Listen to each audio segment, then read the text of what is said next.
Well, good morning. So we said we would be looking at Chapman's book, The Five Love Languages, and the first of the love languages, the words of affirmation.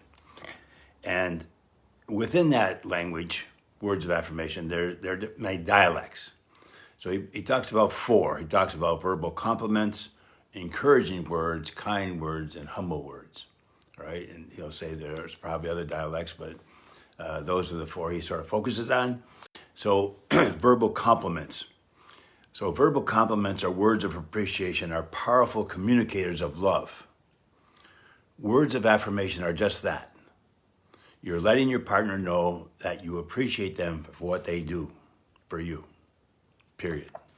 So, he's not suggesting that you use verbal flattery in order to get your spouse to do something you want. The object of love is not getting something you want, but doing something for the well-being of the one you love. But then he goes on to say, but it's a fact that when we receive affirming words, we're far more likely to be motivated to reciprocate and do something our spouse desires. But we all have that built-in bullshit detector. We can tell when somebody's doing something with the motive of getting something in return. So he's saying that's not the purpose of this, is to affirm your partner and appreciate them for what they do. So the second one he talks about is encouraging words, and they count. And his point is we all have areas where we feel insecure, and the word encourage means to inspire courage. Our lack of courage also often hinders us from accomplishing the positive things that we'd like to do.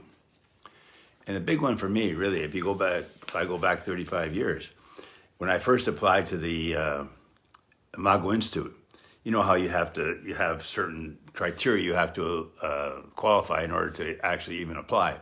And there was one or two, I don't remember which they were, but I really didn't qualify. And it was the secretary, and I don't know her name. I think I did thank her at some point, but she really encouraged me. She said, "Oh, just come, we'll figure it out, we'll sort it out." And it was sort of that little nudge to get me to at least apply. And here I am 35 years later. So it was a big one for me, but it was simply, somebody encouraging me. And so Chapman goes on, he says, your partners may have areas of insecurity that are simply waiting for your encouraging words to make them flower. And again, encouragement doesn't mean pressuring your spouse to do something that you want.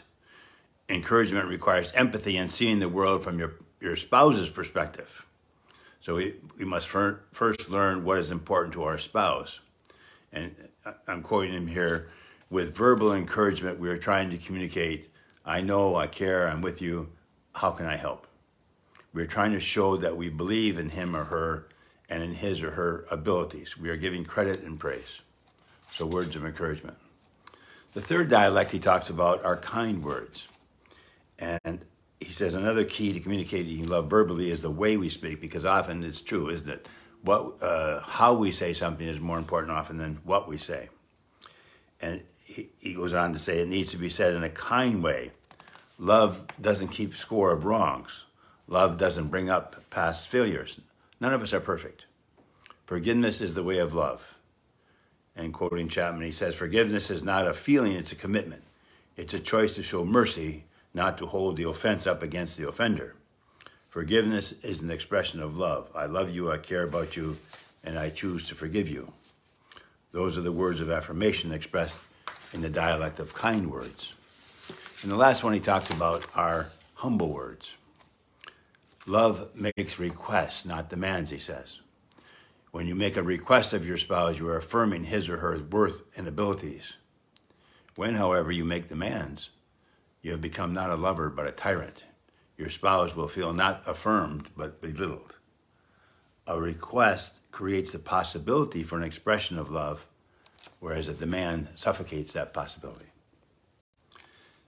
So there's other dialects, of course, but all have in common the use of words to affirm one's spouse. And for some of us, that's our main language. But, and it's a big but, the love language of one person is not necessarily the love language of another. Which brings us to love language number 2, which I'll talk about next week, quality time. So words of affirmation today, for some people, it's time, quality time. and we'll look at that. Okay? Thanks. Have a great week.